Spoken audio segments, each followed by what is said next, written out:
Hello guys, welcome to all of you in this channel science of wealth creation. तो आज हम बात करने वाले हैं इन्वेस्टिंग के एक ऐसे रूल के बारे में जो एज ए इन्वेस्टर आपको जानना बहुत ही ज़्यादा ज़रूरी है।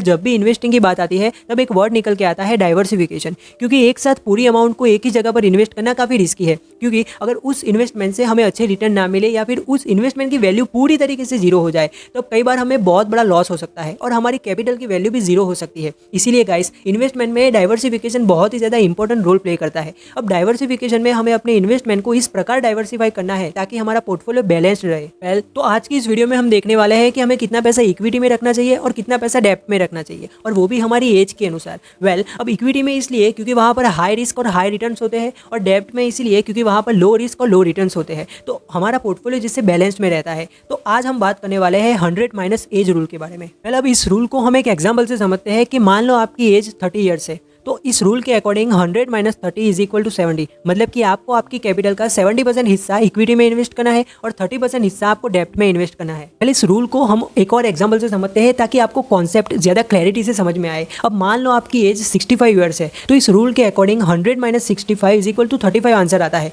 तो इसका मतलब आपको आपकी कैपिटल का 35% अमाउंट इक्विटी में इन्वेस्ट करना है और 65% अमाउंट डेब्ट में इन्वेस्ट करना है। पहले ये रूल काफ़ी सिंपल है, और अगर यहाँ पर लॉजिक की बात करें तो यंग एज में एक इंसान ज़्यादा रिस्क ले सकता है, और वहीं दूसरी ओर जैसे जैसे एज बढ़ती रहती है वैसे ही इंसान की रिस्क टेकिंग कैपेसिटी भी धीरे धीरे कम होती रहती है। इसीलिए अगर आपकी एज कम है तो आप ज़्यादा रिस्क लेके अपनी कैपिटल का बड़ा सा हिस्सा इक्विटी में इन्वेस्ट कर सकते हैं, और वहीं दूसरी ओर आपकी एज थोड़ी ज़्यादा है तो आप डेब्ट में इन्वेस्ट कर सकते हैं, क्योंकि वहाँ पर रिस्क कम होता है और आपकी कैपिटल भी सिक्योर रहती है। अगर आसान भाषा में कहें तो ये रूल आपको बताता है कि आपको आपकी कैपिटल का कितना अमाउंट इक्विटी में इन्वेस्ट करना चाहिए और कितना डेब्ट में इन्वेस्ट करना चाहिए।